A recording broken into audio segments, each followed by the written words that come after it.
Hi guys and welcome back to the channel. Today I've got two replays in the British Tier 6 Premium Medium Tank, the Cromwell Knight. Old but gold, the Crommy Knight. A hell of a lot of fun to play as a tank, and it, for some reason, makes me feel really patriotic. I wonder why that is. I have no idea why the Cromwell Knight makes me feel patriotic. Nah, I don't know. I'll let you guess at that one. And yeah, the Cromwell Knight has always been an incredibly fun tank to play. It's my favourite out of all the Cromwells, because there is 4 Cromwell variants. There's this Cromwell Knight, the Cromwell B, the Cromwell Snakebite, and the standard Tech Tree Cromwell. Now, the standard Tech Tree Cromwell is okay, and the Cromwell B is basically the Tech Tree Cromwell, except for it has better ground resistances, I think it is. It's just random like that. It just has better ground resistances, so its mobility is a little bit better. But apart from that, it's pretty much the same as the Tech Tree one.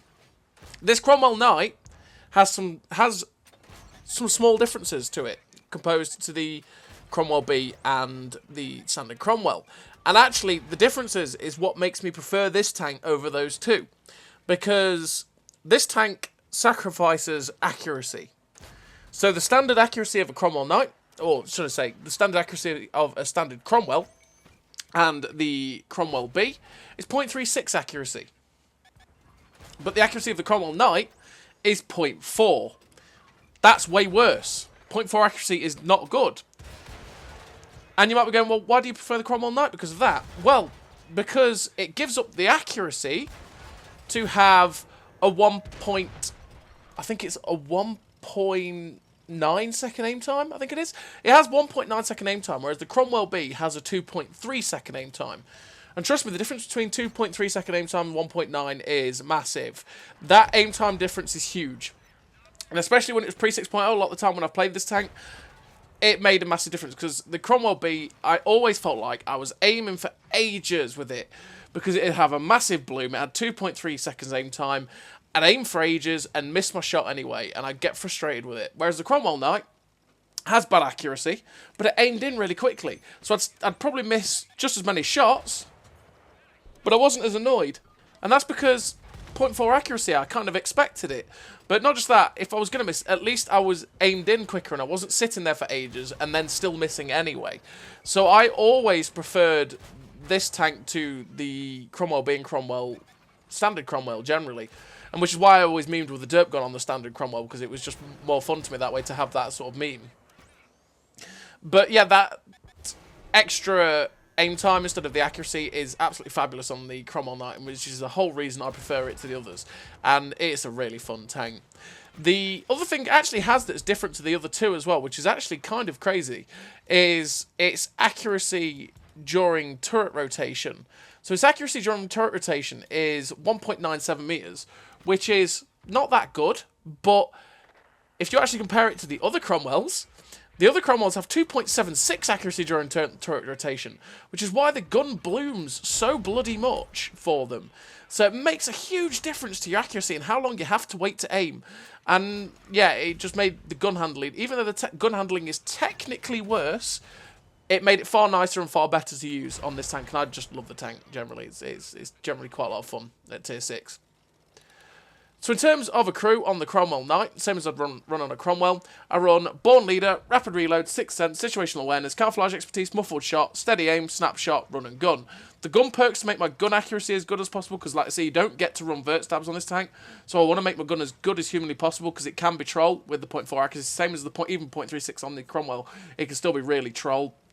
And then the camo perks, because you can play the Cromwells a lot like a light tank.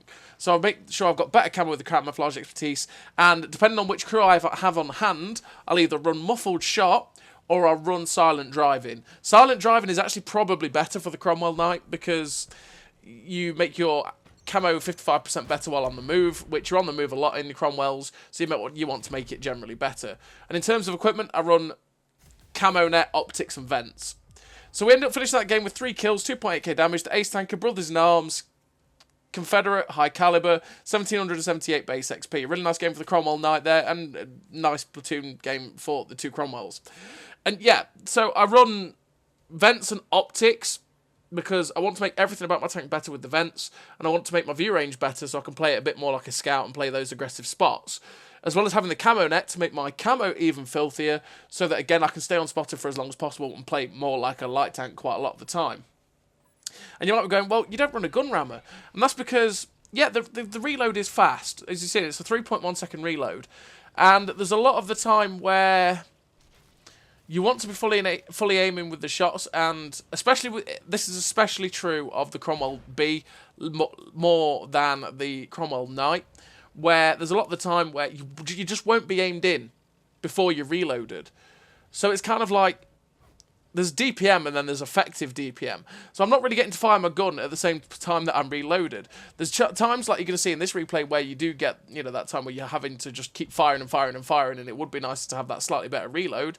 But to be honest, I'm getting a slightly better reload out of the vents, but I want to make it so that I can actually have really good view range, slightly better gun handling and aim time and all that with the vents, and you know, obviously the DPM gets a little bit better with it as well, and having optics to make the view range better, and having the camo net to make my camo fantastic. So to me, I sacrifice that 10% better reload and just stick with it, because to be honest, the reload that we have now, that you've seen the 3.1 seconds, is what we had before 6.0, because before 6.0 I wouldn't have run the camo net, I'd have run the rammer, because, well, the camo net I had to stop for like 5 seconds before it was active. Now, obviously, the camo net's always active, so I want to run the camo net to make my camo better. But because of rapid reload as a skill 10% better, that is a gun rammer. So I actually have the same DPM that I had before 6.0 anyway, and I was happy enough with that as it was. So I just made everything else about the tank better anyway. Is what it is. Obviously, I could make the DPM 10% better, but like, I'm not always using it, and whereas I'm always using the camo and the view range. Although it doesn't help you as much when you have that view range when you have really sneaky tank destroyers like a Jagdpanzer IV, who I could never spot him in that bush until he fired, and thankfully for me, he did fire. He ended up penning us, and he missed us with the other 3 shots, but he was determined to just sit there and fire at me, and unfortunately for him, ended up losing his life. And yeah, don't do what that MT-25 just did, because when you're crossing that river on Erlenberg, you want to take it right in the centre of the river, because you're just going to drown. The drop-offs where that MT-25 is are quite steep and quite sudden, and a lot of people Derpenberg. It's the reason it's called Derpenberg. A lot of people drown because they think they can make it across that gap, and they just can't. So yeah, just be aware of that. But yeah, this second game, we're on Erlenberg so far, and we're up to 1,000 damage with 937 assistance. We've pushed aggressively towards their cap. Now we're pushing, with our great mobility, as quick as we can, under the ridge line, so that we can try and spot because they've still got quite a lot of their team left, and not a lot of them are spotted. So I was thinking, okay, I'm going to push over here and start trying to spot everyone that's along their 9 line. By doing that, hopefully people will start shooting them as they're spotted, and I'll be able to get shots myself. So right here, we're just pumping shots into this Tiger 1, Tiger 1 and the Brumbar as much as we can. But what I'm concerned about is this light tank, because he's got good DPM, and he's got 240 alpha, so I don't want him to start hitting me. But currently he is very distracted by the heavy tanks on the other side of the river, so we're just trying to get rid of him, because he's the only real threat to my behind at the minute, and my beautiful behind does not want to be touched by this man. So we get rid of him, and there we go. We only have tanks in front of us to worry about, unless, of course, they YOLO over. So now we don't have a threat to our rear, because you always want to get rid of the threat to the sides and rear. You always want to make it so that you have the enemies in front of you. Therefore, you don't have to worry about, you know, being a crossfire or many different angles. So we'd pop over and take a cheeky shot at the Tiger 1 there, end up damaging his Armour, which is nice. And then I'm like, okay, that guy's looking at me. I'm just not going to do that. We pop over, get a nice shot with auto aim through the IS-2. The Tiger 1 actually ends up missing us, which is nice, but I notice he's on his way. He's going after my friend, so I'm like, okay, this is time where we just start pummeling shots in. And this is where the Cromwell Knight for me is nicer than the standard Cromwell, because just how quickly the gun is getting aimed in. The Cromwell Knight, well, the Cromwell B, sorry, I probably would have had to wait just that little bit longer for the gun to get itself zeroed into the target, and if it wasn't fully aimed, it would probably miss. As you see, there's just not much bloom at all, and you can just keep working them over with these shots. And we're up to 2.9k damage with 1100 assistance. And there's only a couple of tanks left, and we're just starting to work over the rest of the enemy team. Unfortunately, that shot bounces on the VK3001P. Not sure how that happens, but it is what it is. Now the IS-2 is going over, and I'm like, okay, if I keep shooting him in this back end, I'll either track him or set him on fire, and that's what we're aiming for. We're aiming for the fuel tank's engine fire there, or the track, but unfortunately we don't have a high enough caliber or damage really to take his tracks off, and we didn't manage to set him on fire. But that IS-2 is gone. Now we've got the VK3001P that's currently looking completely the opposite way. We get nice shots into him, and the last tank on the enemy team in the Churchill 7 gets shut down by Swindle in his Excalibur, and we finish with the victory.